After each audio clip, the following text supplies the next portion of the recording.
So hello everyone, welcome back to the channel. So this is magical one shot of basic accounting terms. So बेटा अगर आप accountancy में magic करना चाहते हो तो ये मैजिकल टर्म्स आपको बहुत अच्छे से आनी चाहिए।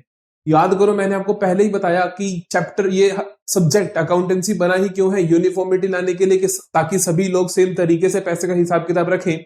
सभी लोग सेम तरीके से पैसे का हिसाब किताब रखेंगे तभी जब सब लोग सेम टर्म्स का मतलब सेम समझे, है ना, कि एसेट का मतलब जो मैं समझता हूं वही आप समझोगे तभी तो हम सिमिलर तरीके से पैसे का हिसाब किताब रख सकेंगे। तो इसीलिए अकाउंटेंसी की नींव है ये चैप्टर, पूरे सब्जेक्ट का बहुत बेसिक है ये चैप्टर। चाहे आप क्लास 11th में हो, चाहे 12th में हो, चाहे आप कुछ भी कर रहे हो, आप सीए कर रहे हो, सीएफए कर रहे हो, सीएमए कर रहे हो, आप कुछ भी कर रहे हो, basic accounting terms is the most important thing you need to know if you want to ace in accountancy। अगर तुम अकाउंटेंसी में कुछ बढ़िया करना चाहते हो तो ये नींव आपकी पक्की होनी बहुत जरूरी है पड़ी, ये आपको बहुत अच्छे से आनी चाहिए। तो पूरा का पूरा लेक्चर बहुत ध्यान से सुनना, पूरी कोशिश रहेगी कि 1 से सवा घंटे के अंदर सारी की सारी बेसिक अकाउंटिंग टर्म्स, जितनी भी इंपॉर्टेंट टर्म्स है सारी की सारी मैं आपको अच्छे से कवर करवा दूं। एक एक चीज के नोट्स बना लेना, सारे के सारे नोट्स आपको टेलीग्राम पे मिल जाएगी, पूरी की पूरी पीडीएफ, सारे के सारे मैं नोट्स लिख दिए हैं। लास्ट टाइम जब मैंने आपको चैप्टर करवाया था तो मैं क्लास में लिख लिख के करवा रहा था, लेकिन आज मैंने सारे के सारे पीपीटीज में लिख दिए ताकि आपको आसानी हो, नोट्स जब आपको मिले तो आप इजीली वहां से देख सको चीजों को। ठीक है, तो जल्दी से शुरू करते हैं basic accounting terms, that is chapter number 2, class 11th accountancy and the most important topic of accountancy for every student, चाहे आप 11th में हो, चाहे आप 12th में हो, चाहे आप कुछ भी कर रहे हो। आइए जल्दी से शुरू करते हैं। तो सबसे पहली टर्म हम समझते हैं व्हाट इज एन एंटिटी। देखो भाई, एक बिजनेस के ही खाते बनाए जाते हैं। जब हम अकाउंटिंग करते हैं तो हम कहते हैं कि हम एक बिजनेस के अकाउंट्स कैसे मेंटेन करें, तो हम बिजनेस के अकाउंट मेंटेन करेंगे। व्हेन आई से बिजनेस, तो वहां पे हम एक थोड़ा सा ब्रॉडर वर्ड लेकर आते हैं, दैट इज एंटिटी। एंटिटी का मतलब होता है इकोनॉमिक यूनिट। इकोनॉमिक यूनिट का मतलब होता है ऐसी यूनिट जहां पर पैसे का लेन देन हो रहा है। तो हमें यह समझना जरूरी है कि हम किस चीज के खाते बना रहे हैं, एक ऐसी यूनिट, एक ऐसी एंटिटी के जहां पर क्या हो रहा है, पैसे का लेन देन हो रहा है, इकोनॉमिक एंटिटी के। तो मैंने क्या लिखा, an economic unit which may be business entity और नॉन बिजनेस एंटिटी। देखो, हमने कहा एक इकोनॉमिक यूनिट होनी चाहिए जहां पर पैसे का लेन देन हो रहा हो। वो बिजनेस एंटिटी भी हो सकती है, नॉन बिजनेस भी हो सकती है। बिजनेस का मतलब प्रॉफिट मोटिव हो सकता है, नॉन बिजनेस का मतलब प्रॉफिट मोटिव ना हो लेकिन ट्रांजेक्शन फिर भी हो सकती हैं। जैसे कि नॉट एनजीओस हो गई, नॉन गवर्नमेंट ऑर्गेनाइजेशंस हो गई, नॉट फॉर प्रॉफिट ऑर्गेनाइजेशंस हो गई। इनका मोटिव प्रॉफिट अर्न करना नहीं होता, इनका मोटिव बेटा प्रॉफिट अर्न करना नहीं होता, लेकिन फिर भी ये ट्रांजेक्शंस तो करते हैं, पैसे का हिसाब किताब तो रखना पड़ेगा, तो इनको भी अकाउंटिंग करनी पड़ेगी। तो this is my entity. Next accounting term आती है मेरे पास, ये क्या हुआ, अच्छा ठीक है, हेडिंग गलत आ गई है गलती से। This is not basic characteristic, this is business transaction, this is business transaction. फिर से याद करो, अकाउंटिंग का बेसिक मतलब जब मैंने तुम्हें बताया था तो मैंने बताया था कि accounting is a process of recording, classifying, summarising, analysing and interpreting. ये सारे काम किसके साथ करने हैं, फाइनेंशियल ट्रांजेक्शंस के साथ करने हैं। तो फाइनेंशियल ट्रांजेक्शन या बिजनेस ट्रांजेक्शन का एक ही मतलब होता है, बिजनेस ट्रांजेक्शन या फाइनेंशियल ट्रांजेक्शन ऐसी ट्रांजेक्शन जिसमें पैसे का इन्वॉल्वमेंट हो, जिसके अंदर पैसे से रिलेटेड बात की गई हो, चाहे वो कैश में हो चाहे वो क्रेडिट में हो। कई बच्चों को लगता है कि सिर्फ कैश ट्रांजैक्शन नहीं आएंगी, सर नहीं, क्रेडिट उधार की ट्रांजैक्शन भी आएंगी। मान लो तुमने किसी से उधार पे सामान खरीदा, तो वो मनी रिलेटेड एंट्री तो है ना, कल को उसको आपको पैसे तो देने ही पड़ेंगे, तो वो मनी रिलेटेड ट्रांजैक्शन है, तो उसका भी हिसाब किताब हम अकाउंटेंसी में रखते हैं। तो बिजनेस ट्रांजैक्शन क्या हुई मेरे पास, business transaction means a financial transaction. इसको फाइनेंशियल ट्रांजैक्शन भी बोलते हो या इकोनॉमिक इवेंट भी बोलते हो। Entered into by two parties, क्योंकि जब भी आप कोई ट्रांजैक्शन करोगे, ट्रांजैक्शन का मतलब होता है लेन देन करना, तो दो पार्टीज का इन्वॉल्वमेंट होना जरूरी है। Bye two parties that initiates the accounting process, जिससे क्या होता है, अकाउंटिंग प्रोसेस शुरू होती है। क्योंकि अकाउंटिंग प्रोसेस ही किसकी है, ये जितने भी काम करने हैं, रिकॉर्ड करना, क्लासिफाई करना, समराइज करना, ये सब कुछ किसके साथ करना होता है, फाइनेंशियल ट्रांजैक्शंस के साथ करना होता है। तो कोई फाइनेंशियल ट्रांजैक्शन होगी तभी मेरी अकाउंटिंग प्रोसेस इनिशिएट होगी। फिर हमने कहा ये सारी recording the books of an enterprise. फिर देखो क्या कहता है, टाइप्स की बात करें, on the basis of modes of settlement, दो टाइप्स हम पढ़ते हैं, एक हम पढ़ते हैं कैश ट्रांजैक्शन, एक क्रेडिट ट्रांजैक्शन। जब कैश इन्वॉल्व होता है, जब कैश इन्वॉल्व होता है और क्रेडिट ट्रांजैक्शंस होती हैं जहां पर कैश का इन्वॉल्वमेंट नहीं होता है। जहां पे कैश का इन्वॉल्वमेंट नहीं होता इन द सेंस कि उसी टाइम कैश का लेन देन नहीं हुआ, लेकिन मनी रिलेटेड ट्रांजैक्शन है, कल को आप जरूर पेमेंट करने वाले हो या पेमेंट रिसीव करने वाले हो, है ना, दोनों चीजें कुछ भी हो सकता है। जैसे मान लो मैंने अगर उधार पे सामान बेचा तो मैं कल को पेमेंट रिसीव करूंगा, तो वो मनी रिलेटेड एंट्री तो है, बिजनेस ट्रांजेक्शन तो है पड़ी। इसी तरीके से अगर मैं उधार पे कुछ खरीद के आया तो मैं कल को उनको पैसे दूंगा, तो वो भी क्या है, क्रेडिट ट्रांजेक्शन है, लेकिन वो मेरी बिजनेस ट्रांजेक्शन मानी जाएगी। समझ आता है मतलब आपको? ठीक है। अगली टर्म आती है हमारे पास, what is the meaning of capital and drawing. देखो हम बहुत बेसिक तरीके से चल रहे हैं। हमने कहा एक बिजनेस क्या होता है, पहले तो हम जान लेते हैं किसके खाते बनाने होते हैं, फिर हमने कहा उसकी किस चीजों की, किस ट्रांजैक्शन के खाते बनाने होते हैं। अब मैं आपको बेसिक टर्म्स बताऊंगा कि एक बिजनेस के अंदर कैपिटल क्या होता है, ड्रॉइंग्स क्या होता है। जब भी एक मालिक बिजनेस शुरू करता है, जब भी एक बंदा बिजनेस शुरू करता है, तो वो कुछ पैसा खुद से लगाता है अपने बिजनेस में। जो भी पैसा वो खुद से लगाता है उसे हम क्या बोलते हैं, कैपिटल बोलते हैं। वो पैसा किस तरीके से लगा सकता है, मान लो मुझे कपड़े की दुकान शुरू करनी है, मैंने क्या करा, वहां का जो फर्नीचर था वो अपने घर से उठा के रख दिया, तो वहां पे मैंने कैश तो नहीं लगाया, लेकिन मैंने एसेट्स लगा दी। तो हम क्या कर सकते हैं, कैपिटल को इन्वेस्ट कर सकते हैं, कैश के रूप में भी और काइंड के रूप में भी, कि मतलब कैश के अलावा किसी और तरीके से भी, कि मैंने घर का फर्नीचर लाके रख दिया, कैश डाला बिजनेस में 2 लाख का, ताकि मैं सामान कपड़े लेकर आ सकूं कि फिर मैं कपड़े बेचूंगा। तो इस तरीके से कैपिटल का मतलब क्या हुआ, जो भी मालिक ने पैसा इन्वेस्ट किया अपने बिजनेस में। ड्रॉइंग्स का मतलब क्या होता है, ड्रॉइंग्स का मतलब होता है जो मालिक ने बिजनेस से पैसा विड्रॉ करा फॉर पर्सनल यूज। मेरी कपड़े की दुकान है, वहां से मैंने 5,000 निकाल के अपने पर्सनल जूते खरीद लिए, तो वो क्या है, मेरी ड्रॉइंग्स है। समझ आई बात? तो क्या कहा मैंने, capital is the amount invested in an enterprise by proprietor, जो भी उसका मालिक है। In case of proprietorship by partners, अगर पार्टनरशिप फर्म है तो वो आप सिर्फ बाय ओनर लिख सकते हो, इस पूरे को हटा के, कोई जरूरत नहीं है। It may be in the form of money, पैसे के रूप में हो सकता है, और assets having a monetary value, और एसेट्स के रूप में भी इन्वेस्ट कर सकते हो जिसकी पैसे के रूप में वैल्यू हो। फिर हमने कहा ड्रॉइंग्स क्या होता है, ड्रॉइंग्स होता है it is the amount withdrawn, जो भी आप सामान पैसा निकाल रहे हो बिजनेस से, या बिजनेस से गुड्स निकाल रहे हो, बिजनेस से कोई भी चीज आप घर लेकर जा रहे हो, तो वो क्या हो जाएगी, ड्रॉइंग्स हो जाएगी। अमाउंट विड्रॉन और गुड्स टेकन बाय मालिक, प्रोप्राइटर या पार्टनर, या इनकी जगह आप लिख सकते हो ओनर, फॉर पर्सनल यूज, जो भी मालिक अपने पर्सनल यूज के लिए सामान लेके गया बिजनेस, दैट इज ड्रॉइंग्स। ठीक है जी। अगली टर्म आती है हमारे पास एसेट। टाइम लगाएंगे अच्छे से, एक एक चीज को अच्छे से समझेंगे, जितने भी टाइप्स है ध्यान से सुनते चले जाना। एसेट क्या होती है, बहुत से लोग एसेट की सही डेफिनेशन नहीं दे पाते, तो मैंने यहां पे आपके लिए 1 लाइनर डेफिनेशन लिखी है ताकि आपको समझ आ जाए। Asset is economic resource of an entity which provides future economic benefit. तोड़ तोड़ के समझते हैं। एसेट किसी भी चीज को आप बोलते हो जब उसके अंदर 3 क्वालिटीज हो। क्या क्या? पहली चीज उसकी इकोनॉमिक वैल्यू हो, इकोनॉमिक वैल्यू का मतलब पैसे के रूप में वैल्यू हो। दूसरी चीज मालिक, उसकी बिजनेस के पास उस चीज की ओनरशिप हो, मालिकाना हक हो। और तीसरी चीज उस चीज का फ्यूचर में पैसे के रूप में बेनिफिट मिले। तभी मैंने क्या लिखा, इकोनॉमिक, ध्यान से देखो, तभी मैंने क्या लिखा, इकोनॉमिक रिसोर्स। इकोनॉमिक रिसोर्स का मतलब कि उस चीज की इकोनॉमिक वैल्यू है, मतलब पैसे के रूप में वैल्यू है। ऑफ एन एंटिटी का मतलब क्या है कि एंटिटी के पास उस चीज की क्या है, ओनरशिप है, मालिकाना हक है। That provides future economic benefit. और तीसरा फीचर फ्यूचर इकोनॉमिक बेनिफिट, पैसे के रूप में फ्यूचर में आपको उसका बेनिफिट मिले। तो ये 3 चीजें होता है, आप उसे एसेट बोल देते हो। बेसिक कैरेक्टर्स की हम बात करें तो ये 3 चीजें आएंगी मेजर तौर पे। It should be owned by the business, ownership. It में भी ये बात करेंगे, it should have some value attached to it, इसकी कोई इकोनॉमिक वैल्यू होनी चाहिए, पैसे के रूप में वैल्यू होनी चाहिए। और फिर it helps business to generate future benefit, ये बिजनेस की हेल्प करे फ्यूचर में पैसा जनरेट करने के लिए। बाकी तो फीचर्स को स्किप कर सकते हो, ऐसी कोई बड़ी बात नहीं। इट मे बी टेंजिबल और इनटेंजिबल, कि वो फिजिकल फॉर्म में भी हो सकती है, बिना फिजिकल फॉर्म के भी हो सकती है। टाइप्स ऑफ एसेट्स होते हैं, हम आगे जाके पढ़ने वाले हैं अभी। ये दूसरा जो एक और पॉइंट लिखा हुआ, it should be capable of being measured in monetary terms, इसके अंदर कैपेसिटी होनी चाहिए कि पैसे के रूप में माप सके। वो हमने शुरू में बोल दिया कि इकोनॉमिक वैल्यू होनी चाहिए। इकोनॉमिक वैल्यू का ऑटोमेटिकली मतलब यही होता है, इकोनॉमिक वैल्यू का मतलब यही होता है कि पैसे के रूप में वैल्यू होनी चाहिए। समझ गए? तो आप इस पॉइंट को स्किप भी कर सकते हो, कोई प्रॉब्लम नहीं है। तो 3 फीचर्स होने जरूरी है, economic value, ownership of business and future economic benefit.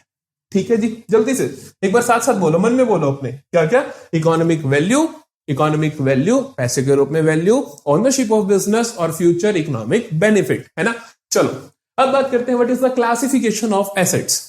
अकेला टॉपिक है जो मैं तुम्हें पूरा का पूरा लिख के पढ़ाऊंगा, उसके बाद सारा तुम्हें पीपीटीज में देखने को मिलेगा, क्योंकि ये सबसे इंपॉर्टेंट चीज है। यहां पर मैं बिल्कुल भी वो नहीं कर सकता कि तुम्हें लिख लिख के मैं दिखा दूं और करवा दूं, नहीं।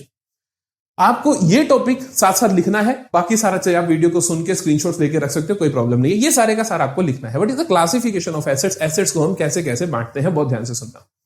एसेट्स मुख्यतः 3 प्रकार की होती हैं, जिसमें से 2 मैं अभी लिखूंगा, that is current asset, non current asset and fictitious assets. अभी हम 2 लिखेंगे, फिक्टिशियस एसेट हम अगली स्लाइड में पढ़ेंगे। तो हम कहते हैं कि क्लासिफिकेशन ऑफ एसेट्स की अगर हम बात करें तो मैंने कहा कि एसेट्स मुख्य तौर पे 3 प्रकार की हैं, बट हम यहां पर 2 लिखते हैं। पहली हम लिखते हैं बेटा करंट एसेट, ठीक है, और दूसरी हम लिखते हैं नॉन करंट एसेट। बहुत ध्यान से मतलब समझना। करंट एसेट का मतलब क्या होता है? What are the current assets? Current assets का मतलब होता है assets which are held for the purpose of resale और कन्वर्जन इन कैश। ध्यान से सुनना, क्या बोला मैंने? Assets which are held for purpose of resale और कन्वर्जन इन कैश। ऐसी एसेट जिनका पर्पस क्या है, मैं उनको किस लिए हेल्ड करता हूं, किस लिए अपने पास रखता हूं, ताकि मैं क्या कर सकूं, for the purpose of resale उनको बेच सकूं या फिर उनको कैश में कन्वर्ट कर सकूं। ऑटोमेटिकली मतलब है कि मैं उनको पर्पस है कि मैं उनको कैश उनको बेच दूं, तो बेचूंगा तो ऑटोमेटिकली कैश में कन्वर्ट हो जाएंगी, या ऑलरेडी कैश में कन्वर्टेड है। तो एक और डेफिनेशन भी दी जाती है कि यहां पर हम एक टाइम फ्रेम लगा देते हैं विद इन 1 अकाउंटिंग ईयर, है ना। कुछ बुक्स ऐसे डेफिनेशन लिखती हैं कि करंट एसेट्स होती हैं जिनको आप कैश में कन्वर्ट कर लोगे विद इन 1 अकाउंटिंग ईयर। तो आप वो वाली सेंस भी लिख सकते हो, बट बेटर सेंस यही है कि हमारा पर्पस क्या है उस एसेट को रखने का, ठीक है। एग्जाम्पल की मैं बात करूं आपके साथ, तो एग्जाम्पल आता है हमारे पास कैश इटसेल्फ, कैश खुद भी तो कैश में कन्वर्टेड है। बैंक बैलेंस है जो मेरे पास, मैं कहता हूं मेरे पास जो स्टॉक है सबसे मुख्य, सबसे इंपॉर्टेंट करंट एसेट, क्योंकि इसको यही तो पर्पस होता है कि जो स्टॉक है, जो मेरे पास गुड्स है, उसको मैं बेच के कैश में कन्वर्ट करूंगा। डेटर्स के बारे में आगे भी पढ़ेंगे हम। डेटर्स का एक्चुअली में मतलब क्या होता है? डेटर्स का मतलब होता है जिनको तुमने उधार पे सामान बेचा, उनसे कल को तुम पैसा रिसीव करोगे। तो करंट एसेट के बारे में आपको अच्छे से समझ आ गया होगा, इतना ही पढ़ने की जरूरत है। अब बात करते हैं what are the non current assets. मैंने कहा एसेट रखने का कुछ ना कुछ पर्पस तो होगा, या तो पर्पस होगा कन्वर्ट कर देना कैश में उसको बेच के, या फिर पर्पस क्या होगा, कन्वर्ट ना करना। तो नॉन करंट एसेट्स क्या होंगी? Assets which are not held for purpose of resale. इनका पर्पस रीसेल नहीं है, बट कुछ तो पर्पस होगा बेटा, है ना। किसी बिना पर्पस के तुम कोई एसेट क्यों रखेंगे? बिना पर्पस से क्यों कोई एसेट रखेंगे? Which are not held for the purpose of resale but for the purpose of, क्या पर्पस हो सकता है? 2 पर्पस हो सकते हैं। एक पर्पस तो हो सकता है इन्वेस्टमेंट, एक तो पर्पस हो सकता है इन्वेस्टमेंट और फैसिलिटेटिंग स्पेलिंग नहीं आती क्या? Facilitating business operations. ध्यान से समझो, मैंने क्या कहा? Assets which are not held for the purpose of resale. इनका पर्पस नहीं कि हम इनको बेच के कैश में कन्वर्ट करें, but for the purpose of, 2 purpose हो सकते हैं। क्या क्या 2 पर्पस हो सकते हैं? एक पर्पस हो सकता है इन्वेस्टमेंट, और दूसरा क्या हो सकता है? फैसिलिटेट करना बिजनेस ऑपरेशंस को। कि तुम इन्वेस्टमेंट का मतलब होता है वहां से रेगुलर इनकम जनरेट करना चाहते हो। विद्यम ने क्या करा? हमने एक एसी लगवाया। क्या इस एसी का पर्पस क्या है? ये मेरे बिजनेस ऑपरेशन को फैसिलिटेट कर रहा है, या मेरा इन्वेस्टमेंट पर्पस है कि कल को इसकी वैल्यू बढ़ जाएगी, बेच दूंगा?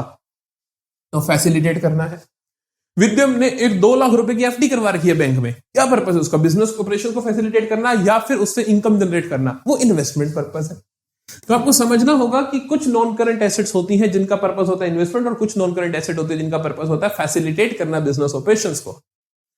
ऐसी नॉन करंट एसेट्स जिनका पर्पस होता है फैसिलिटेट करना बिजनेस ऑपरेशंस को, उन्हें हम क्या बोलते हैं? उन्हें हम प्यार से बोलते हैं, इन वालियों को सिर्फ हम क्या बोलते हैं बेटा? फिक्स्ड एसेट्स बोलते हैं। क्या बोलते हैं? फिक्स्ड एसेट्स बोलते हैं। तो कुछ लोग कहते हैं कि नॉन करंट एसेट का ही नाम फिक्स्ड एसेट होता है, जो कि गलत है। सभी नॉन करंट एसेट को फिक्स्ड एसेट नहीं बोला जाता, सिर्फ उन नॉन करंट एसेट्स को फिक्स्ड एसेट बोलते हो जिनका पर्पस क्या होता है? फैसिलिटेट करना बिजनेस के ऑपरेशंस को। समझ आती है बात? चलो जी, आपको फिक्स्ड एसेट समझ आया। फिक्स्ड एसेट के बाद आपको समझना होगा कि फिक्स्ड एसेट के अंदर फर्दर 2 तरीके की एसेट आती हैं। एक तो होती है मेरे पास टेंजिबल एसेट्स, और एक होती है मेरे पास इंटेंजिबल। ठीक है? जो टेंजिबल फिक्स्ड एसेट्स होती हैं, जो टेंजिबल का मतलब होता है जिनकी फिजिकल एग्जिस्टेंस हो,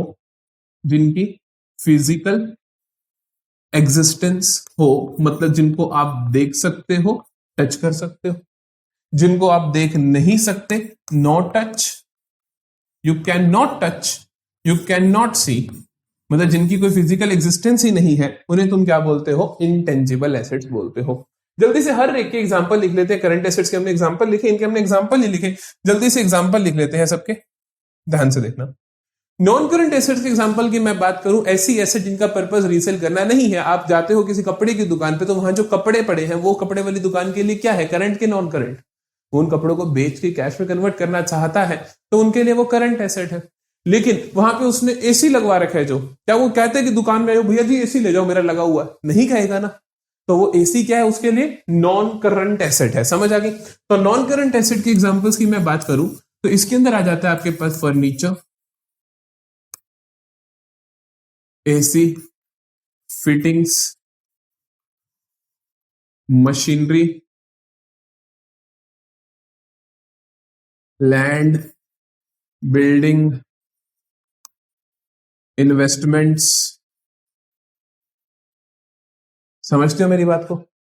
फिक्स्ड एसेट के एग्जांपल में ये सारे के सारे आ जाएंगे एक्सेप्ट इन्वेस्टमेंट। फिक्स्ड एसेट के एग्जांपल की मैं बात करूं, तो सब आ जाएंगे एक्सेप्ट इन्वेस्टमेंट। जैसे फर्नीचर आ जाएगा, है ना, लैंड एंड बिल्डिंग आ जाएगा, प्लांट एंड मशीनरी आ जाएगा, एक्सेट्रा। ये सब आ जाएंगे एक्सेप्ट इन्वेस्टमेंट के, है ना। फिर टेंजिबल फिक्स्ड एसेट की बात करें तो टेंजिबल फिक्स्ड एसेट में क्या क्या आएगा? जितनी भी एसेट्स को आप देख सकते हो, टच कर सकते हो, इन सबको, फर्नीचर को, लैंड एंड बिल्डिंग को, प्लांट एंड मशीनरी को देख सकते हो, टच कर सकते हो, तो सारी की सारी टेंजिबल फिक्स्ड एसेट है बड़ी। इनटेंजिबल के एग्जांपल गिने चुने होते हैं। आई होप आप अब तक तो आपको याद भी होंगे, जैसे कि पेटेंट्स, ट्रेडमार्क और लाइसेंस और गुडविल और कॉपीराइट और फ्रेंचाइजिंग। ये सब एग्जांपल्स होते हैं हमारे इनटेंजिबल एसेट्स के। समझ आई? तो क्या हुई हमारी एसेट्स? हमारी एसेट्स को जल्दी से 1 मिनट का ब्रीफ करें तो एसेट इज कोई भी रिसोर्स जिसके पास 3 चीजें हो: economic value, ownership of business, future economic benefit. Asset 3 प्रकार की होती है, जिनमें से 2 होते हैं current and non current. Current assets ऐसी एसेट जिनका पर्पस रीसेल या कैश में कन्वर्ट करना होता है। नॉन करंट जिनका पर्पस रीसेल करना नहीं होता, बल्कि 2 पर्पस हो सकते हैं: इन्वेस्टमेंट करना या फिर बिजनेस ऑपरेशंस को फैसिलिटेट करना। ऐसी नॉन करंट एसेट जिसका पर्पस है बिजनेस ऑपरेशन को फैसिलिटेट करना, उन्हें हम बोलते हैं फिक्स्ड एसेट्स। तो फिक्स्ड एसेट आगे फर्दर 2 प्रकार की है, एक टेंजिबल और दूसरा इनटेंजिबल। टेंजिबल बोले तो जिनकी फिजिकल एग्जिस्टेंस है पड़ी, जैसे कि land and building, plant and machinery, furniture, fittings, machinery, जो मर्जी आप बोल सकते हो।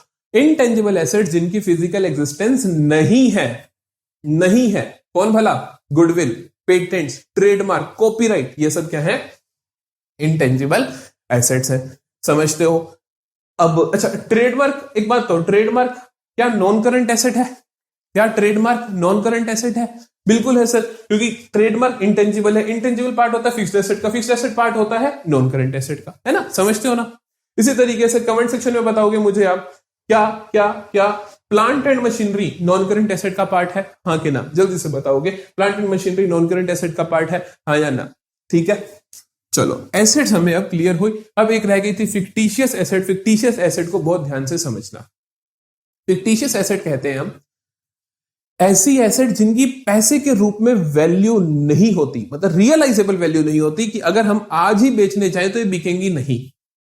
हम इसको किस तरीके से इसकी डेफिनेशन लिखते हैं, एनी एक्सपेंस और loss that has not been written off in the accounting year in which it was incurred but in more than one accounting year, कि जिस साल ये खर्चा हुआ हमने उस साल इसको राइट ऑफ नहीं करा, बल्कि एक से ज्यादा सालों में हमने इसको राइट ऑफ किया, तो that is my fictitious asset. क्या लिखा? एसेट्स और एक्सपेंस, अरे एसेट्स और एक्सपेंस नहीं, क्या बात, लॉसेस, सॉरी, मैं ठीक कर दूंगा पीपीटी से, पता नहीं कैसे प्रॉब्लम होगी। लॉसेस और expenses that are not written off in the accounting year in which they are incurred but in more than one accounting year, कहता है ऐसा खर्चा जो जिस साल हुआ उस साल राइट ऑफ ना करके एक से ज्यादा साल में राइट ऑफ किया। एग्जाम्पल के तौर पे मैं आपको समझा रहा हूं, deferred revenue expenditures. Deferred revenue expenditure जो होते हैं वो फिक्टिशियस एसेट्स ही होते हैं, तो आपको दिक्कत ना हो, क्योंकि आगे जब मैं डेफर्ड रिवेन्यू एक्सपेंडिचर पढ़ाऊं तो आपको समझ आ जाए। डेफर्ड रिवेन्यू एक्सपेंडिचर की डेफिनेशन क्या होती है, इसमें से सिर्फ और सिर्फ लॉस वर्ड हटा दोगे तो आपको डेफर्ड रिवेन्यू एक्सपेंडिचर्स की डेफिनेशन देखने को मिलेगी। Expenses that are not written off in the accounting year in which they are incurred but in more than one accounting year, ये हो जाएगी आपके पास डेफर्ड रिवेन्यू एक्सपेंडिचर की डेफिनेशन। ये होते क्या है? एग्जाम्पल के तौर पे डेफर्ड रिवेन्यू एक्सपेंडिचर का एग्जाम्पल होता है आपके पास हैवी एडवर्टीजमेंट एक्सपेंडिचर। जब मैंने अपना बिजनेस शुरू किया 0th ईयर पे, मान लो मैं कहता हूं कि मेरे बिजनेस को मैंने यहां पे शुरू किया, सपोज मैं कहता हूं 2020 में शुरू किया। जिस दिन मैंने बिजनेस को शुरू किया मैंने पहले साल ही 5 लाख रुपए की एड कर दी, है ना, 5 लाख रुपए का हैवी एडवर्टीजमेंट एक्सपेंडिचर कर दिया।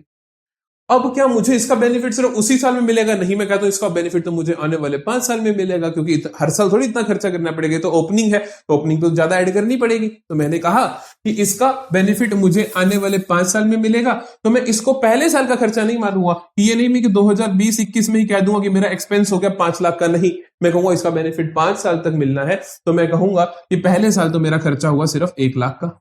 इसी तरीके से 21-22 में कहूंगा कि मेरा खर्चा इस साल भी हुआ ये वाला खर्चा 1 लाख का। नहीं समझे? तो मैंने क्या किया, इस 5 लाख के खर्चे को 5 सालों में बांट दूंगा। इसी तरीके से 23-24-25 हर साल बोलूंगा कि 1 लाख इस साल हुआ, 1 लाख इस साल हुआ और 1 लाख इस साल हुआ।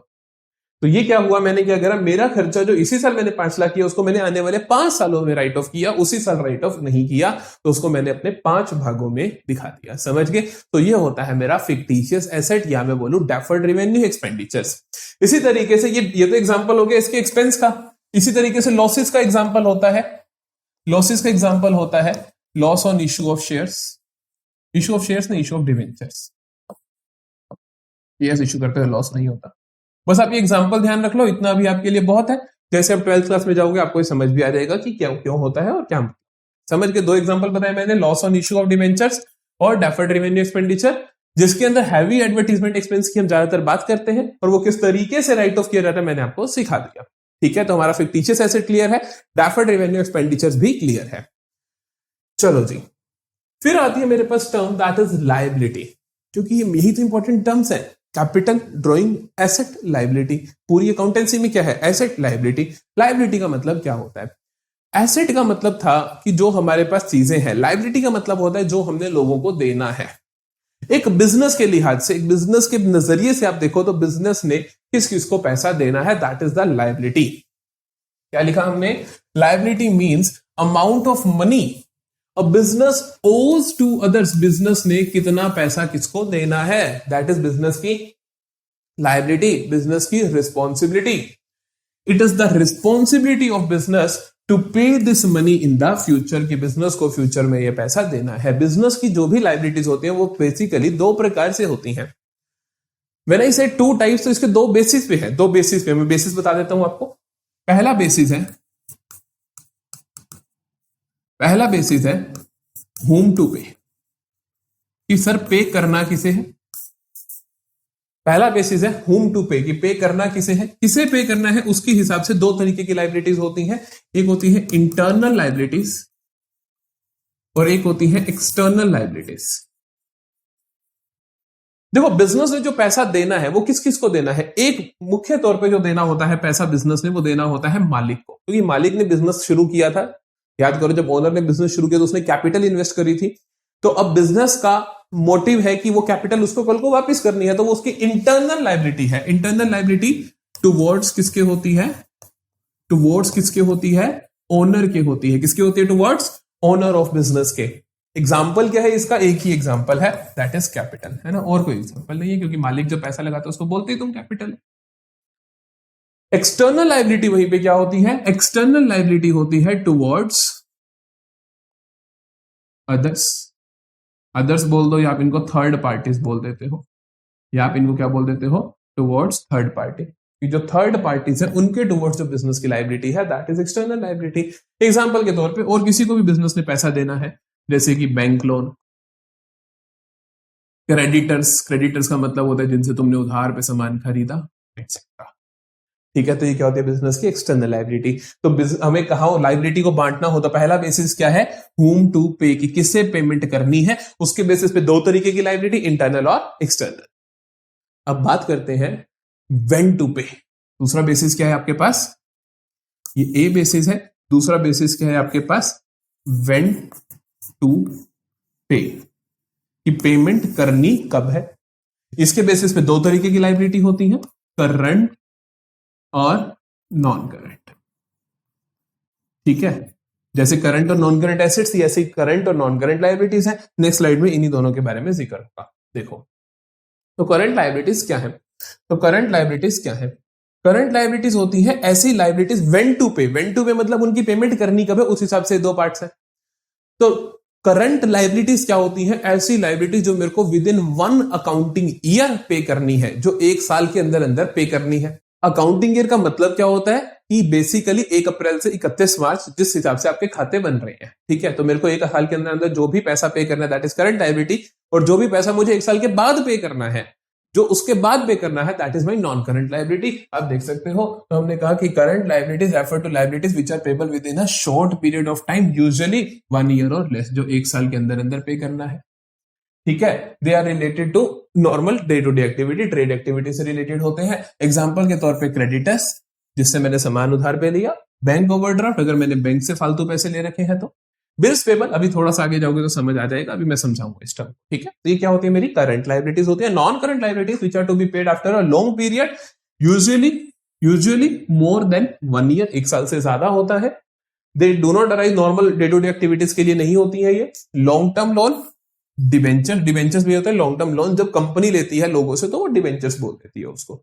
ठीक है, तो ये होगी मेरे पास current and non current liabilities. फिर आती है दो इंपॉर्टेंट टर्म्स, रिसिप्ट क्या होता है और एक्सपेंडिचर क्या होता है। ध्यान से सुनना, ये दोनों टर्म्स हमारी पूरी फिर से अकाउंटेंसी का बेसिस है, उसका बेसिक है ये।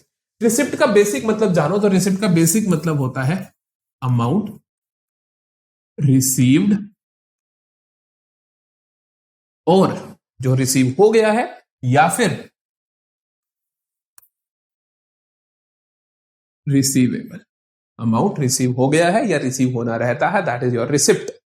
रिसिप्ट का मतलब बच्चे समझते हैं कि सर जो पैसा आ गया है, नहीं, जो पैसा आ गया है, जो पैसा आना रहता है, दोनों ही रिसिप्ट में आएंगे। ठीक है, अब बात करते हैं रिसिप्ट दो प्रकार की होती है। कौन कौन से दो टाइप्स है, पहला होता है रिवेन्यू रिसिप्ट, मैं ऐसे ही बता देता हूं तुम्हें, फिर वहां से पढ़वाता हूं। रिसिप्ट होती है दो टाइप्स की, एक होती है रिवेन्यू रिसिप्ट, एक होती है कैपिटल रिसिप्ट। रिवेन्यू रिसिप्ट आप बोलते हो ऐसी receipts which are related to your day to day operations, जो आपके डे टू डे ऑपरेशन से रिलेटेड है, मतलब नॉर्मल बिजनेस ऑपरेशन से रिलेटेड है। जैसे मेरे कपड़े बेचने की दुकान है, तो कपड़े बेच के जो मुझे रिवेन्यू आ रहा है, जो मुझे रिसिप्ट आ रही है, जो मुझे पैसा आ रहा है, दैट इज रिवेन्यू रिसिप्ट। चाहे पैसा रिसीव हो गया चाहे आना रहता है, मान लो मैंने कपड़े बेच दिए लेकिन अभी किसी ने पेमेंट नहीं करी, वो कल कर देगा, तो वो भी मेरा रिवेन्यू रिसिप्ट का पार्ट होगा। कैपिटल रिसिप्ट क्या होता है फिर, कैपिटल रिसिप्ट होता है अमाउंट रिसीव्ड और receivable that is not related to normal course of business, जो मेरे बिजनेस के डे टू डे ऑपरेशन से रिलेटेड नहीं है। जैसे कि कपड़े की दुकान में मुझे यार माल चाहिए था, तो उसके लिए पैसे नहीं थे, तो मैंने क्या करा, मैंने अपने दोस्त से ब्याज पे पैसे ले लिए, इंटरेस्ट पे पैसे ले लिए। ये जो मैंने उससे पैसे लिए, क्या ये मेरा normal day to day course है? क्या मेरी दुकान का काम ही है कि लोगों से पैसे उधार पे लेना? क्या मैं बैंक हूं? नहीं। तो ये क्या हुआ मेरे लिए? कैपिटल रिसिप्ट हुई। कपड़े बेच के जो पैसे है वो क्या हुआ मेरे लिए? रिवेन्यू रिसिप्ट हुई। मतलब समझ रहे हो कि जो आपके डे टू डे एक्टिविटीज, जैसे विद्यम है तो हम पढ़ा रहे हैं और हमें कोई फीस मिल रही है, तो that is my revenue receipt. लेकिन मुझे बिजनेस एक्सपेंड करना है, उसके लिए अगर मैं कहीं से लोन लेता हूं तो वो मेरे लिए क्या है? Capital receipt. समझ आती है दोनों बातें? तो फिर से देखो अब जल्दी से, revenue receipt which business earns during its normal day to day, जो नॉर्मल डे टू डे में अर्न करता है बिजनेस। This include like sales of goods, fees received, commission earned, rent received, ये सारी चीजें आती है रिवेन्यू रिसिप्ट में। इनको हम प्यार से रिवेन्यू भी बोलते हैं, ध्यान रखना। ये तो मैंने आपको बताई थी कि इसके अंदर क्या क्या चीजें तो दोनों आती है, रिसीव्ड भी और रिसीवेबल भी। रिवेन्यू रिसिप्ट्स को ही क्या बोला जाता है? रिवेन्यू बोला जाता है, ये ध्यान रखना। कोई तुमसे पूछे सिर्फ रिवेन्यू की डेफिनेशन तो आप कहोगे रिवेन्यू रिसिप्ट उठा के वहां पे लिख दोगे। कैपिटल रिसिप्ट क्या होता है? Amount received from sources that are not part of regular day to day activities, regular business operations. जैसे कि मनी रिसीव हुआ, कैपिटल, मालिक ने पैसा लगाया है ना, बिजनेस का काम थोड़ी कि मालिक से पैसे लेते रहना। लोन ले लिया बैंक से, है ना। Money receive from selling a fixed asset, की मैंने अपना एसी बेच दिया। विद्यम का काम है एसी बेच के पैसे कमाना, नहीं लेकिन पुराना होगा तो बेचेंगे तो सही, रिसिप्ट तो होगी, तो वो क्या होगी? कैपिटल रिसिप्ट होगी।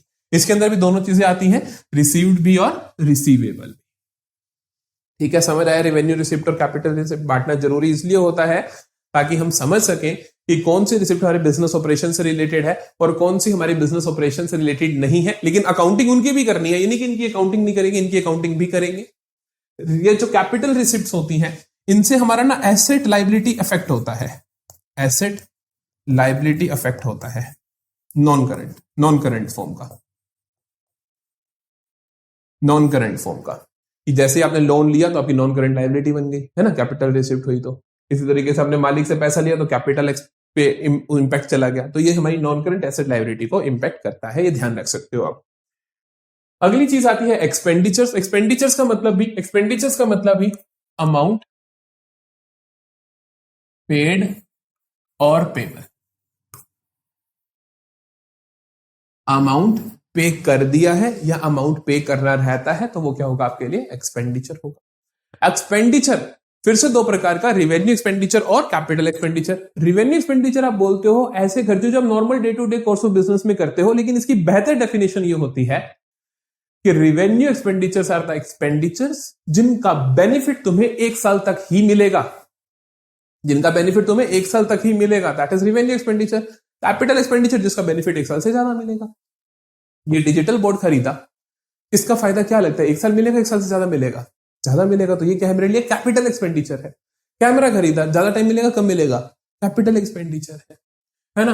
अब इसी तरीके से मैं कहता हूं मैंने पंखा रिपेयर करवाया, लाइट रिपेयर करवाई, वो तो हर साल करवानी पड़ सकती है, तो that is my normal revenue expenditure. Salary दी मैंने अपने टीचर्स को, रिवेन्यू एक्सपेंडिचर। रेंट भरा, रिवेन्यू एक्सपेंडिचर। बिजली का बिल दिया, रिवेन्यू एक्सपेंडिचर। पानी का बिल दिया, रिवेन्यू एक्सपेंडिचर। समझ रहे हो? ये सारे खर्चे क्या है कि इनका बेनिफिट मुझे जितने टाइम के लिए मिला तो मैंने पेमेंट कर दी, लेकिन इसका बेनिफिट तो ज्यादा समय के लिए मिलेगा, तो ये क्या है मेरा? Capital expenditure. जितने भी आप अब सोचो, जितने भी कैपिटल एक्सपेंडिचर है, जैसे एसी लगवाना, फैन लगवाना, ये बोर्ड खरीदना, कैमरा खरीदना, लैपटॉप खरीदना, ये सारी चीजें क्या है?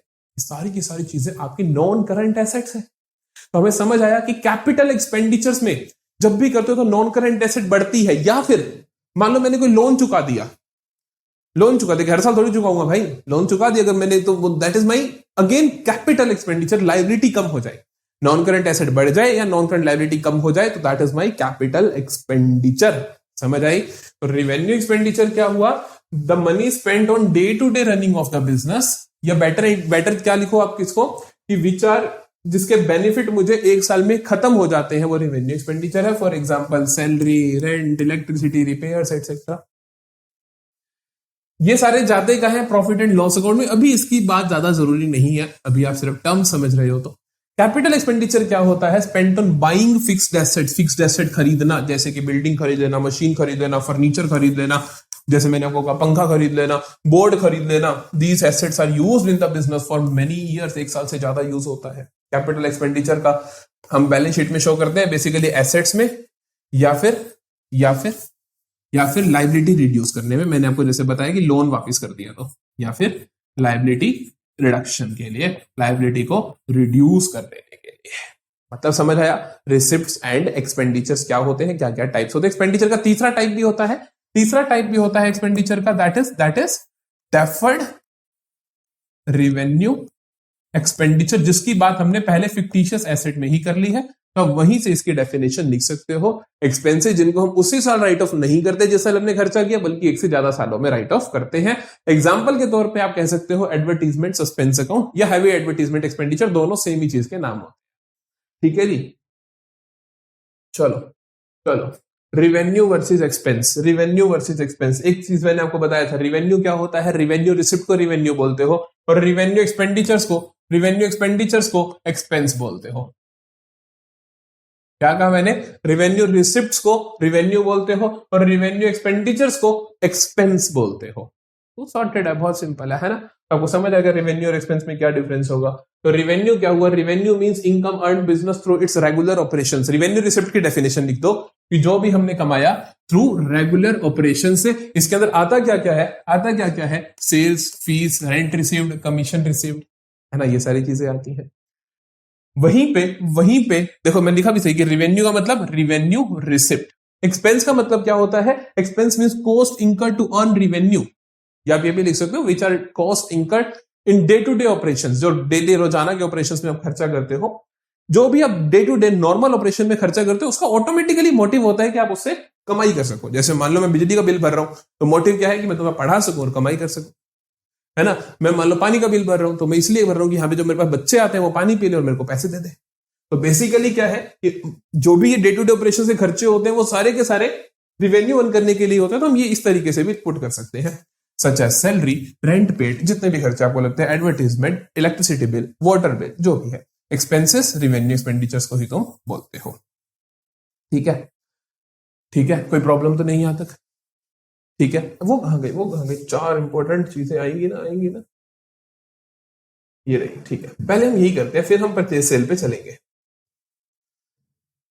ये मेरे चार इंपॉर्टेंट प्यारे प्यारे खर्चे हैं, प्यारी प्यारी चीजें हैं। दो खर्चे हैं और दो इनकम्स हैं। ये चारों बहुत जरूरी है समझना। पूरी अकाउंटेंसी की जर्नी में इन चारों का ट्रीटमेंट हम आपको अलग से पढ़ाते हैं। हमेशा हम आपको कहते हैं कि इन चारों का ट्रीटमेंट अलग से ध्यान रखना, चाहे अकाउंटिंग इक्वेशन करो चाहे जनरल एंट्रीज करो, चारों का मतलब बहुत ध्यान से समझना। दो स्पेशल खर्चों के बारे में बात करते हैं। एक होता है हमारे पास प्रीपेड एक्सपेंस और एक होता है हमारे पास आउटस्टैंडिंग एक्सपेंस। दो प्यारे प्यारे खर्चे हैं, कौन कौन बेटा? प्रीपेड एक्सपेंस और आउटस्टैंडिंग एक्सपेंस। आराम से इसको स्क्रीनशॉट ले लेना, बहुत इंपॉर्टेंट बातें लिखी गई है यहाँ पर, बहुत इंपॉर्टेंट बातें लिखी गई है यहाँ पर। प्रीपेड एक्सपेंस का मतलब होता है प्री पे कर देना, पहले से पे कर देना। मतलब कि अभी तुमने इस चीज का फायदा उठाया नहीं, पहले पे कर। जैसे प्रीपेड रिचार्ज करते हो आप एयरटेल का, मोबाइल का, है ना, कोई भी मोबाइल का रिचार्ज करते हो तो आप पहले रिचार्ज करते हो, फिर अगला 1 महीना, 2 महीने, 3 महीने उसकी सर्विसेज यूज करते हो। तो this is prepaid expense. Prepaid expense का मतलब expenses that have been paid but अभी उनका बेनिफिट हमें रिसीव नहीं हुआ है, या मैं कहूं expenses paid in advance. Accountancy की भाषा में थोड़ा सा ध्यान रखना होता है कि जिनका बेनिफिट अगले साल मिलेगा, क्योंकि यहां पर हम एक साल की बात करते हैं। हम एक, यानी कि आज मैंने किया 1 महीने की बात करूं अकाउंटेंसी में, नहीं, मैं बात करूं 1 साल की, कि इस अकाउंटिंग ईयर में खर्चा किया लेकिन बेनिफिट अगले अकाउंटिंग ईयर में मिलेगा, तो वो मेरा प्रीपेड खर्चा है। समझ गए? दूसरा आता है आउटस्टैंडिंग एक्सपेंस। आउटस्टैंडिंग एक्सपेंस का मतलब होता है expenses due but not paid. Expense due तो हो गया लेकिन तुमने अभी तक पे नहीं करा है। मतलब ड्यू का मतलब होता है कि अब आपकी तारीख तो आ गई कि आप उस खर्चे को पे कर दो, लेकिन तुमने अभी तक नहीं करा, मतलब खर्चा पे करना रहता है। मान लो इलेक्ट्रिसिटी बिल जो होता है वो आउटस्टैंडिंग के तरीके से चलता है कि जैसे पूरे महीना यूज कर लिया, फिर बिल आया, उसका तुम उसको पे करते हो। या मेरे को सैलरी है कि टीचर ने मेरे को 4 महीने पढ़ा दिया लेकिन अभी तक मैंने पे नहीं करी, तो वो क्या हो जाएगी मेरे लिए आउटस्टैंडिंग सैलरी की मुझे अभी पे करनी रहती है। हमेशा बिजनेस के पर्सपेक्टिव से सोचना है। मैं रेंट देता हूं इस रूम का, मैंने 4 महीने से नहीं दिया, तो वो मेरे लिए क्या हो जाएगा? आउटस्टैंडिंग रेंट हो जाएगा। फिर से अकाउंटेंसी के लिए थोड़ा सा स्पेसिफिक जाना पड़ेगा। आप कहोगे कि expenses related to current accounting year but not paid. Accounting year की महत्वता है, तो हम कहेंगे कि जो इस साल से रिलेटेड खर्चे थे वो सारे खर्चे लेकिन अभी तक मैंने उनकी पेमेंट नहीं करी तो वो आउटस्टैंडिंग है। जैसे मैं बोलूं कि मान लो 1 अप्रैल 2024 से 31 मार्च 2025 के बीच में 50,000 सैलरी अभी देनी रहती है, तो मैं कहूंगा कि मेरा आउटस्टैंडिंग सैलरी कितनी है, 50,000, क्योंकि वो टाइम फ्रेम जा चुका है और मैं नेक्स्ट अकाउंटिंग ईयर में आ चुका हूं, तो मैं अब बोलूंगा कि पिछले साल का आउटस्टैंडिंग रहता है 50,000। समझ आई? तो आउटस्टैंडिंग एक्सपेंस या प्रीपेड एक्सपेंस जो भी चीज है वो आप अकाउंटिंग ईयर के रिस्पेक्ट में देखोगे, ये बहुत जरूरी चीज है। ठीक है, तो अगर मैं कहूं कि मैंने 1 जनवरी को 4 महीने का खर्चा पे कर दिया, सपोज मैं कहता हूं 5,000 पर मंथ के हिसाब से, मैंने क्या करा 1 जनवरी को 4 महीने का 5,000 पर मंथ के हिसाब से कोई खर्चा कर दिया बिजनेस में, तो प्रीपेड खर्चा कितना है? अगर आपको लगता है कि 20,000 है तो गलत है, क्योंकि आपको देखने में लगेगा कि 1 जनवरी को दे दिया सर ने 4 महीने का 5,000 के हिसाब से 20,000, लेकिन ये गलत है। आप देखोगे कि अगले अकाउंटिंग ईयर से रिलेटेड कितना है। 1 जनवरी के बाद जनवरी, फरवरी, मार्च, ये 3 महीने तो मेरे इसी अकाउंटिंग ईयर के हैं, है ना, तो ये 3 महीने का खर्चा तो इसी साल का है, इसको आप प्रीपेड नहीं बोल सकते। लेकिन जो चौथे महीने का खर्चा है, दैट इज अप्रैल का जो खर्चा है, वो नेक्स्ट अकाउंटिंग ईयर से रिलेटेड होगा, तो सिर्फ उस खर्चे को मैं प्रीपेड बोलूंगा, तो मैं कहूंगा प्रीपेड एक्सपेंस सिर्फ और सिर्फ 5,000 है। समझ आती है बात? तो हमें जब भी इनको देखना है, in the context of accounting year ही देखना है। तो हमने कहा कि प्रीपेड एक्सपेंस की नेचर होती है एसेट, क्योंकि कल को आप इसका फायदा उठाने वाले हो। आउटस्टैंडिंग एक्सपेंस की नेचर होती है लायबिलिटी, क्योंकि कल को तुम्हें इसकी पेमेंट करनी है। This means business has paid in advance for expense that belongs to next accounting period. अगले accounting period से रिलेटेड हमने खर्चा कर दिया है। If you pay rent of April in March, ये आपका prepaid expense बन जाएगा। Outstanding expense, this means the business had not yet paid an expense. अभी तक आपने पे नहीं करा है, that belongs to current year, जो इस साल से रिलेट करता था लेकिन अभी पे नहीं करा है। Your salary of March is not paid yet, it is an outstanding expense. समझ गए? फिर कहते हैं एक्रूड इनकम। इनकम भी 2 प्रकार की होती है, एक होती है एक्रूड इनकम, एक होती है एडवांस इनकम। एक्रूड इनकम का मतलब होता है income earned but not received. Advance income का मतलब होता है income received but not earned. Accrued income का मतलब क्या हुआ? Income earned but not receive, पैसा कमा लिया लेकिन रिसीव नहीं हुआ। कमा लिया मतलब मैंने तुम्हें पढ़ा दिया लेकिन तुमने फीस नहीं दी, तो मैं कहूंगा ये मेरे लिए क्या है? एक्रूड इनकम है। एक्रूड इनकम की नेचर होती है एसेट। फिर से अकाउंटिंग ईयर की महत्वता है, मैं कहूं कि जो मैंने इस साल पढ़ा लिया लेकिन अभी तक मुझे रिसीव नहीं हुआ। मान लो मैं कहता हूं कि मैंने मार्च की जो ट्यूशन फीस थी वो आपसे रिसीव करनी रहती है और हम पहुंच गए अप्रैल में, तो मैं कहूंगा कि इस माई एक्रूड इनकम, कि पिछले साल को जब मैं 31 मार्च 2025 को खाते बंद करूंगा तो मैं कहूंगा कि ये पैसा आना रहता है। This is my accrued income, ये मेरी एसेट है। समझ गए? एडवांस इनकम क्या होती है? इनकम रिसीव्ड इन एडवांस, कि मान लो तुमने मेरे को इसी साल अपने अगले 2 साल की फीस दे दी, तो मैं कहूंगा जो अगले साल से रिलेटेड है वो मेरे लिए एडवांस इनकम हो जाएगी, है ना। इस साल से रिलेटेड वाली को एडवांस नहीं बोलोगे, क्योंकि इस साल वाली तो मैंने वैसे ही इसी साल लेनी है तुमसे। लेकिन जो इस साल पैसा दिया लेकिन नेक्स्ट अकाउंटिंग ईयर से रिलेटेड जो पैसा दिया तुमने मुझे, वो क्या हो जाएगा मेरे लिए? एडवांस इनकम हो जाएगा। एडवांस इनकम की नेचर होती है लायबिलिटी, क्योंकि कल को मुझे पढ़ाना पड़ेगा तुम्हें, है ना, कि तुमने यार फीस एडवांस दे दी तो कल को मुझे पढ़ाना पड़ेगा। तो समझ आया दोनों का मतलब? एक्रूड इनकम की नेचर क्या होती है? एसेट नेचर होती है। Income has been earned but not yet received, earn तो कर ली बट रिसीव नहीं हुआ। इंटरेस्ट कमा लिया बट अभी तक रिसीव नहीं हुआ। Advance income also called unearned income, ये क्या होती है? आपकी लायबिलिटी होती है। This means income has been received in advance, income पहले से ही रिसीव होगी, for which services will be given in the future, लेकिन सर्विसेज हम उसको कल को देंगे, अगले साल देंगे। जैसे तुमने मेरे को फीस अभी दे दी अगले साल की भी, लेकिन मैं पढ़ाऊंगा अगले साल, तो ये क्या होती है मेरे लिए? Liability. Rent received for next month in the current month, की अगले महीने का रेंट। यहां पर आप बेटर लिखोगे next month related to next accounting year, है ना, क्योंकि वो बेटर रहता है। अकाउंटिंग ईयर का इंपॉर्टेंस बहुत है, अगले अकाउंटिंग ईयर से रिलेटेड होना चाहिए। ठीक है, तो अगले अकाउंटिंग ईयर से रिलेटेड जो भी आपको रेंट इसी साल मिल गया तो आप उसको बोलोगे मेरा क्या है? Advance rent received, advance income है, और उसको आप लायबिलिटी में शो करने वाले हो। ठीक है जी, तो अब लगभग इंपॉर्टेंट टर्म्स हमारी खत्म हो गई है। अब हम जो भी टर्म्स आएंगे उनको हम जल्दी जल्दी कंप्लीट कर पाएंगे। ध्यान से सुनना। पहले आती है स्टॉक इन्वेंट्री। स्टॉक इन्वेंट्री का मतलब होता है जो भी गुड्स आपने रखे हैं अपने पास रीसेल करने के लिए, उस सारे को मिला के हम बोलते हैं स्टॉक या इन्वेंट्री। तो स्टॉक इन्वेंट्री को किस तरीके से बांटा जा सकता है? अब एक मैन्युफैक्चरर मतलब जो क्या करता है? रॉ मटेरियल खरीदता है और फाइनल गुड्स बना के बेचता है। मान लो मेरा कपड़े का काम है, मैं कपड़े का मैन्युफैक्चरर हूं, तो मेरे पास जो स्टॉक होगा वो 3 तरीके से हो सकता है। पहला स्टॉक मेरे पास कैसे हो सकता है? पहला स्टॉक तो हो सकता है रॉ मटेरियल, जो मैंने कपड़ा या मैंने धागा खरीद के रखा हुआ है, दैट इज रॉ मटेरियल का स्टॉक। दूसरा स्टॉक हो सकता है stock of work in progress, कि हो सकता है कुछ काम भाई बीच में पड़ा हो, कि फैक्ट्री है भाई, बन रहा है सामान, कि अभी धागे से कपड़ा तो बन गया लेकिन कपड़ा सिला नहीं गया है, तो that is stock of work in progress. और फिर हो सकता है मेरे पास तीसरी चीज स्टॉक ऑफ फिनिश्ड गुड्स।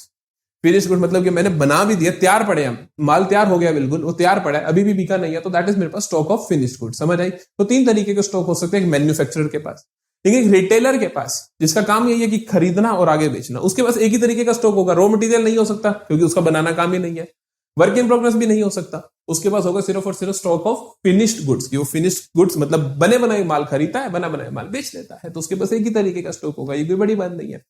तो समझ आया? स्टॉक क्या है? Is the current asset held by enterprise for the purpose of sale, कि बेचना चाहते हैं in ordinary course of business और for the purpose of using it in the production of goods, या तो हम उसको बेचना चाहते हैं या फिर उसका यूज करके प्रोडक्शन करना चाहते हैं, जैसे स्टॉक ऑफ रॉ मटेरियल। समझते हो? 1 मिनट में बात करते हैं इनके बारे में, पहले ये देख लो। स्टॉक ऑफ फिनिश्ड गुड्स मतलब कि जो बना बनाया माल तैयार पड़ा है। स्टॉक ऑफ रॉ मटेरियल, जो रॉ मटेरियल आ रहा है तुम उसको कन्वर्ट करोगे। Stock of work in progress, कि जो बीच में ही है, अटका हुआ है, मतलब कि अभी धागे से कपड़ा बन गया, रॉ मटेरियल भी नहीं है, फिनिश्ड गुड्स भी नहीं है क्योंकि अभी सिला नहीं है, तो वो वर्क इन प्रोग्रेस आ जाएगा। 2 चीजें और बात करते हैं, ओपनिंग स्टॉक और क्लोजिंग स्टॉक। ओपनिंग स्टॉक का मतलब होता है stock at beginning of year, जो अकाउंटिंग ईयर की स्टार्टिंग में जो स्टॉक होता है, दैट इज ऑन 1 अप्रैल। 1 अप्रैल है ना? अगर आप 2024-25 के खाते बना रहे हो तो मैं कहूंगा 1 अप्रैल 2024 को जो स्टॉक है वो ओपनिंग है। क्लोजिंग क्या होता है? स्टॉक एट एंड, ईयर के एंड पे कितना स्टॉक है, तो ये ईयर खत्म होगा 31 मार्च 2025 को, तो ये हो जाएगा स्टॉक एट एंड। समझते हो? ठीक है, आगे चलो, आगे चलो। फिर हम बात करते हैं what are trade receivables and what are trade payables. Trade का मतलब होता है बिजनेस रिलेटेड, रिसीवेबल्स का मतलब पैसा रिसीव होना रहता है। जो बिजनेस से रिलेटेड जो भी पैसा रिसीव होना रहता है उसे हम क्या बोलते हैं? ट्रेड रिसीवेबल्स बोलते हैं। जो भी बिजनेस से रिलेटेड पैसा रिसीव होना रहता है उसे हम क्या बोलते हैं? ट्रेड रिसीवेबल्स बोलते हैं। ट्रेड रिसीवेबल के अंदर हम 2 चीजें पढ़ते हैं, एक हम पढ़ते हैं डेटर्स और दूसरा हम पढ़ते हैं बिल्स रिसीवेबल। देखो, पैसा जो रिसीव होना रहता है, मतलब कि मैंने गुड्स बेच दी किसी को उधार पे, तो वो मेरा डेटर बन जाता है। बहुत सिंपल है कि मैंने किसी को भी गुड्स बेचे उधार पे, मान लो मैंने आपको उधार पे गुड्स बेचे तो आप मेरे बन गए डेटर। तो डेटर की डेफिनेशन तो बहुत सिंपल हुई। क्या हुई डेटर की? अ पर्सन और entity to whom goods are sold or services are rendered on credit, जिसको मैंने उधार पे गुड्स बेचे या सर्विसेज प्रोवाइड करी, वो मेरा डेटर है। बिल्स रिसीवेबल क्या होता है? क्या होता है कि मान लो मैं कहता हूं मुझे तुम पे भरोसा नहीं कि तुम पैसे दोगे, तो तुम कहते हो सर फिर क्या करें? मैं गारंटी दे दे भाई। कहता गारंटी कैसे दे दो भाई? मैंने कहा आप ना मेरे को बीआर दे दो। तो आप क्या करते हो? आप कहते हो कि सर मैं 1 महीने में पक्का पैसे दूंगा। मैं कहा मैं कैसे विश्वास कर लूं? तो आप मेरे को एक बीआर बना के दे देते हो, बिल रिसीवेबल बना के दे देते हो, कि जिसका मतलब होता है कि ये इंस्ट्रूमेंट अगर मैं 1 महीने के बाद, जैसे एक तरीके का चेक होता है, मैं बैंक के पास जाऊंगा तो बैंक मुझे आपके खाते में से पैसे दे देगा, तो मेरे को भरोसा हो जाएगा कि अब ये तो बैंक से वेरीफाइड है, तो कोई प्रॉब्लम ही नहीं है। तो वो होता है बिल रिसीवेबल।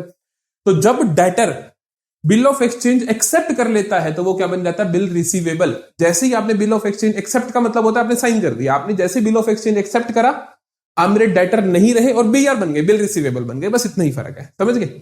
बंदा वही है, काम भी वही है कि आपसे पैसे लेने रहते हैं। एक तो हो सकता है जिसने बिल ऑफ एक्सचेंज मेरे को दे दिया साइन करके, एक जिसने नहीं दिया। जिसने नहीं दे रखा वो डेटर है, जिसने साइन करके दे दिया वो बिल रिसीवेबल है। इतनी सी बात है, ठीक है? तो bill receivable means bill of exchange accepted by a debtor, कि एक डेटर ने क्या कर दिया? बिल ऑफ एक्सचेंज एक्सेप्ट करके मुझे दे दिया of the amount which will be received on a specific date, क्योंकि बिल ऑफ एक्सचेंज पे एक डेट लिखी होती है, उस डेट को आप बैंक से पैसे ले सकते हो। समझ गए? मैंने आपसे पैसे लेने हैं, आप डेटर हो, लेकिन आपने जैसे बिल ऑफ एक्सचेंज एक्सेप्ट करके दे दिया, आप मेरे बीआर बन गए, बिल रिसीवेबल बन गए। सिमिलरली हम बिल्स पेबल के बारे में भी देखते हैं। बिल्स पेबल के बारे में भी देखते हैं। बस बिल्स पेबल क्या, सॉरी, ट्रेड पेबल्स के बारे में। ट्रेड रिसीवेबल जो पैसा रिसीव होना रहता है, ट्रेड पेबल मतलब जो पैसा पे करना रहता है related to purchase of goods, की अगर तुमने सप्लायर से गुड्स खरीदे तो जो भी पैसा देना रहता है that is your trade payables. वो क्या है? आपके ट्रेड पेबल्स है। ये 2 प्रकार के होते हैं, एक क्रेडिटर्स और एक ट्रेड पेबल, एक बिल्स पेबल। सॉरी, क्रेडिटर्स मतलब जितने भी पैसे देने रहते हैं वो सारे के सारे क्रेडिटर्स है, लेकिन सामने वाले को आप पे भरोसा नहीं है, तो हमसे बिजनेस से जिसने भी कहा कि आप बिल ऑफ एक्सचेंज दे दो, अगर मैंने बिल ऑफ एक्सचेंज दे दिया किसी को तो वो मेरा क्या बन गया, बिल्स पेबल, क्रेडिटर नहीं रहेगा। समझ के कि मान लो आपने मेरे से 50,000 लेने थे, आपने कहा सर भरोसा नहीं है, अभी तक तो मेरे लिए आप क्या हो, क्रेडिटर हो कि 50,000 देने हैं, मतलब कि अनसिक्योर्ड है, जब मर्जी पेमेंट कर दो। लेकिन जैसे ही बिल ऑफ एक्सचेंज मैंने साइन करके दे दिया कि 90 दिन के बाद पे करूंगा, तो आप मेरे लिए बिल्स पेबल बन जाओगे, क्रेडिटर नहीं रहोगे। तो यही यहां पर लिखा, अ पर्सन और entity to whom amount is payable against purchase of goods, कि अगर आपने उधार पे गुड्स खरीदे तो उस वजह से जिसको भी पैसा देना है वो क्रेडिटर है। और बिल्स पेबल क्या होता है कि जब बिल ऑफ एक्सचेंज एक्सेप्ट कर दिया बाय अ पर्सन और एंटरप्राइज, की हमने खुद ने एक्सेप्ट कर दिया, amount of which will be payable on specific date, कि हमें उसको स्पेसिफिक डेट पे पैसा देना। तो भैया एक चीज जरूर ध्यान रखना कि डेटर्स या क्रेडिटर्स, डेटर्स का मतलब होता है पैसा लेना रहता है, क्रेडिटर्स का मतलब पैसा देना रहता है, लेकिन दोनों ही केस में ध्यान रखना रिलेटेड टू गुड्स। अगर मान लो मैंने किसी से उधार पे फर्नीचर खरीदा तो वो मेरा क्रेडिटर नहीं बनेगा, लेकिन अगर मैंने किसी उधार पे गुड्स खरीदे, मतलब कपड़े की दुकान तो कपड़ा खरीदा, तो दैट इज माई क्रेडिटर। ये ध्यान रखना, ये नहीं कि फर्नीचर वाले को पैसा देना नहीं है, देना है, लेकिन उसको क्रेडिटर नहीं बोलोगे, उसको कोई और नाम दे दोगे, ठीक है, उसको फर्नीचर वाला नाम दे दो, वेंडर दे दो, उसकी दुकान का नाम दे दो, लेकिन क्रेडिटर नहीं बोलोगे। क्रेडिटर सिर्फ उसको बोलोगे जिससे गुड्स उधार पे लिए, ये बात ध्यान रखनी है, ठीक है जी। अगला आता है मेरे पास डिस्काउंट, ये भी बहुत इंपॉर्टेंट टर्म है। डिस्काउंट का मतलब तुम बच्चे जानते होगे, डिस्काउंट का मतलब क्या होता है? डिस्काउंट का मतलब होता है, अभी अभी वो चल रही थी इंडिपेंडेंस सेल, डिस्काउंट का मतलब होता है कि जो भी रेट है उससे कम पे दे देना सामान। डिस्काउंट 3 तरीकों से एग्जिस्ट करता है हमारी बुक्स में, 3 तरीकों से एग्जिस्ट करता है। पहले डिस्काउंट की डेफिनेशन दिखाता हूं मैं आपको कि डिस्काउंट का डेफिनेशन क्या होता है, कि रिडक्शन इन प्राइस और रिडक्शन इन अमाउंट, या तो चीजों का रेट कम कर दिया जाता है कि सारी चीजों को 10% ऑफ कर दिया, या फिर अमाउंट में हम रिडक्शन कर देते हैं कि टोटल 1100 का बिल बना 1000 दे दो, है ना। 2 तरीकों से डिस्काउंट मिलता है। डिस्काउंट फर्दर 3 टाइप्स का होता है, एक होता है ट्रेड डिस्काउंट, एक होता है कैश डिस्काउंट, और एक होता है रिबेट। रिबेट होता है ना, रिबेट होता है। एक होता है सबसे पहले ट्रेड डिस्काउंट। ट्रेड डिस्काउंट का मतलब होता है ऐसा डिस्काउंट जो हर एक को दिया जाता है। मैंने इनके बारे में अच्छी एक्सप्लेनेशन लिखी, आप समझ सकते हो। A reduction in list price of goods given by wholesaler to the retailer और बल्क बायर्स। कुल मिला के ट्रेड डिस्काउंट क्या होता है कि जो भी लिस्ट प्राइस पे डिस्काउंट दिया जाता है, कि लिस्ट प्राइस है चीज का 1000 रुपए, तो हमने कहा सभी के लिए 30% का डिस्काउंट है, खरीदो। तो this is my trade discount. किस लिए दिया जाता है? ये बल्क सेल्स के लिए दिया जाता है कि ज्यादा सामान हमारा बिक जाए, ठीक है। पर्पस क्या होता है कि बल्क बाइंग, लोग ज्यादा सामान खरीद लें और कंटिन्यू करना लॉन्ग टर्म बिजनेस रिलेशनशिप्स को, है ना, कि यहाँ पे हमारी दुकान पर डिस्काउंट मिलता है, आप आ जाइए। हम कहते हैं कि 4 पीस लोगे तो 30% डिस्काउंट, 5 लोगे तो 40% डिस्काउंट, 6 लोगे तो 60% डिस्काउंट। उस तरीके से ये जो डिस्काउंट होते हैं वो क्या होता है? Trade discount. ट्रेड डिस्काउंट को हम बुक्स में रिकॉर्ड नहीं करते, ये इंपॉर्टेंट बात है कि ट्रेड डिस्काउंट को आप बुक्स में नहीं लिखते हो। क्यों नहीं लिखते हो? क्योंकि हर एक को दे रहे हो, जो चीज हर एक को दे रहे हो तो उसको लिखने की जरूरत ही नहीं है। तो it is not recorded in the books of account. Transactions are recorded at net price. Transactions को हम लिखते हैं नेट प्राइस पे। कि मान लो 10,000 वाली चीज पे 10% का डिस्काउंट दिया, तब उसको रिकॉर्ड ही 9,000 का करोगे, 10,000 का रिकॉर्ड ही नहीं करोगे, समझ गए। तो ट्रेड डिस्काउंट बुक्स में रिकॉर्ड अलग से नहीं होता, सीधा हम जो चीज है उसकी वैल्यू रिड्यूस कर देते हैं। दूसरा डिस्काउंट आता है बेटा कैश डिस्काउंट। ये दिया जाता है टाइमली पेमेंट के लिए, कि उसी टाइम पेमेंट आ जाए। मान लो मैंने तुमसे 25,000 लेने हैं, ठीक है। तो तुमने क्या किया, 25,000 लेने हैं मैंने तुमसे, और तुम अभी पेमेंट कर नहीं रहे हो। मैंने कहा भाई दे दे, तुमने कहा अभी नहीं। मैंने कहा भाई दे दे, 22,000 दे दे। तो ये मैं क्यों दे रहा हूं आपको? ताकि इंस्टेंटली कैश रिसीव हो जाए। तो कैश डिस्काउंट कब दिया जाता है? जब आप कैश रिसीव करना चाहते हो instantly. Reduction in amount payable if payment is made with in a specific time. अगर आप एक स्पेसिफाइड टाइम लिमिट के अंदर पैसा दे दोगे तो हम आपको डिस्काउंट दे देंगे। जनरली हम देखते हैं स्कूल्स में या फिर कोचिंग्स में ऐसा होता है, हम कहते हैं कि लमसम फी दे दोगे तो 60,000, इंस्टॉलमेंट में दोगे तो 70,000, है ना। तो इकट्ठा लेने के लिए हम डिस्काउंट दे देते हैं। इसे हम रिकॉर्ड करते हैं। टू एनकरेज प्रॉम्प्ट पेमेंट दिया क्यों जाता है? ताकि जल्दी पेमेंट आ जाए। इसे हम रिकॉर्ड करते हैं। It is recorded in the books as an expense of the seller and income for the buyer. बेचने वाले के लिए खर्चा और खरीदने वाले के लिए इनकम है ना। कि अगर मैं तुम्हें डिस्काउंट दे रहा हूं तो मेरे लिए तो वो खर्चा है कि मैं तुम्हें डिस्काउंट दे रहा हूं, मेरा एक्सपेंस है वो, तुम्हारे लिए वो इनकम होगी। तो इसे रिकॉर्ड करना जरूरी है, क्योंकि ये हर एक को तो नहीं दिया जाएगा। जो टाइम पे पेमेंट करेंगे सिर्फ उन्हीं को देंगे, तो उनका रिकॉर्ड मेरे को अलग से मेंटेन करना पड़ेगा। तो इसीलिए कैश डिस्काउंट को हम रिकॉर्ड करते हैं। तीसरा आता है रिबेट। रिबेट क्या होता है? देखो, रिबेट क्या होता है? देखो देखो ट्रेड डिस्काउंट देते हैं हम बल्क सेल्स के लिए, कैश डिस्काउंट देते हैं हम टाइमली पेमेंट रिसीव करने के लिए। रिबेट हम क्यों देते हैं? अगर आफ्टर सेल्स गुड्स निकल गई खराब, गुड्स में थी कोई कमी, goods were not as per the specifications, मैंने तुम्हें सामान बेच दिया, बाद में तो खोखला नारियल निकला भैया, है ना, तो दैट इज बाद में कोई प्रॉब्लम आई तो तब आप सामने वाले बंदे को रिबेट दे देते हो। मान लो मैंने आपको 15,000 के कपड़े बेचे, आपने कहा सर ये 2 कपड़े तो खराब निकल गए, 2,000 के थे, तो मैं कहूंगा कि 2,000 का आप 15 में से 13 ही दे देना, आप 15 मत देना। तो दिस इज रिबेट अलाउ कर दिया मैंने आफ्टर सेल्स। क्या लिखा देखो, क्या लिखा देखो, a partial refund given to buyer, कि 2,000 वापिस कर देना, या अगर आपसे पेमेंट रिसीव नहीं किया तो मैं 13,000 ही दे देना। Given to buyer after the sales, after sales दिया जाता है due to some issues like defective goods या डिले इन डिलीवरी या फिर प्रमोशनल ऑफर्स की वजह से। ठीक है, पर्पस होता है कंपनसेट द बायर और अट्रैक्ट कस्टमर थ्रू स्कीम्स, कि हम कंपनसेट करना चाहते हैं बायर को या हम अट्रैक्ट करना चाहते हैं नए कस्टमर को। ठीक है, इंपॉर्टेंट ध्यान रखना है, is usually given the after sale, after sale ही दिया जाता है, and may or may not be recorded depending on the situation. ऐसा नहीं बोलोगे आप, ऐसा नहीं बोलोगे, ये थोड़ा हाई लेवल की डेफिनेशन है। You will have to record, you will be recording and record. 11th class 12th class के हिसाब से हम इसको रिकॉर्ड करने वाले हैं। इज टू बी रिकॉर्डेड, कोई डिपेंडिंग अपॉन द सिचुएशन नहीं है मेरे भाई, मेरे भाई कोई डिपेंडिंग अपॉन द सिचुएशन नहीं है, आपको रिकॉर्ड करना ही पड़ेगा। ठीक है, चलो जी, आगे आता है हमारे पास bad debts. Bad debts, bad का मतलब बुरा, डेट्स का मतलब डेटर्स। डेटर्स कौन थे? जिनसे पैसा रिसीव होना रहता है। तो मतलब कि ऐसे लोग जिनसे तुम्हें पैसा रिसीव करना था लेकिन अब वो तुम्हें पैसा नहीं दे पा रहे हैं, तो वो क्या बन जाएंगे? तुम्हारे बैड डेट्स बन जाएंगे, बुरे डेट्स बन जाएंगे। तो बैड डेट्स आर डेटर्स जिनसे अमाउंट रिसीवेबल अब नहीं है, वो इंसॉल्वेंट हो गए हैं। तुमने लिखा bad debts is the amount owed to the business that is written off because it is becoming irrecoverable, क्योंकि ये इरिकवरेबल हो गया तो इसीलिए हम इसको राइट ऑफ कर देंगे, हम कहेंगे ये छोड़ो, इस पैसे को भूल जाओ, भूल जाओ। तो this is bad debts. It is a loss for the business, business के लिए क्या है? लॉस है। लॉस भी बोल सकते हो, एक्सपेंसिव बोल सकते हो, कोई फर्क नहीं पड़ता। ठीक है, क्योंकि दोनों की नेचर कल को हम सिमिलर देखते हैं जब हम आगे अकाउंटेंसी पढ़ते हैं। फिर आता है मेरे पास बाकी सारी चीजें। इसका बैड डेट्स का उल्टा भी होता है। बैड डेट्स का उल्टा होता है बैड डेट्स रिकवर्ड, कि डूबत वापिस आ जाए, कि हमारे कोई पहले हमने बैड डेट्स लिख दिए थे तो वो वापिस आ जाए, तो उसे हम बोलते हैं बैड डेट्स रिकवर्ड। ठीक है, फिर आती है हमारी कुछ छोटी छोटी टर्म्स जहां पे हमारा चैप्टर खत्म होगा। सबसे पहले आता है एंट्री। सर एंट्री क्या होती है? एंट्री होती है कोई भी ट्रांजैक्शन जैसी होती है उसको आप बुक्स में रिकॉर्ड करते हो। जब रिकॉर्ड करते हो तो आप बोलते हो entry transaction event when recorded in the books. जब आप उसे रिकॉर्ड कर लेते हो तो वो क्या बन जाता है? आपके लिए एंट्री बन जाता है। इंस्टॉलमेंट का मतलब होता है, इंस्टॉलमेंट का मतलब होता है पैसा लेना था लेकिन सामने वाला दिवालिया हो गया भैया, उसके पास पैसा है ही नहीं, उसके पास पैसा है ही नहीं, तो वो इंसॉल्वेंट होते हैं। इंसॉल्वेंट इज अ पर्सन और enterprise which is not in a position to pay its debt, कि भैया उसके पास पैसा है ही नहीं, वो दे ही नहीं सकता। सोल्वेंट इसका उल्टा हो जाएगा कि he is in the position of paying debts, वो पे कर सकता है।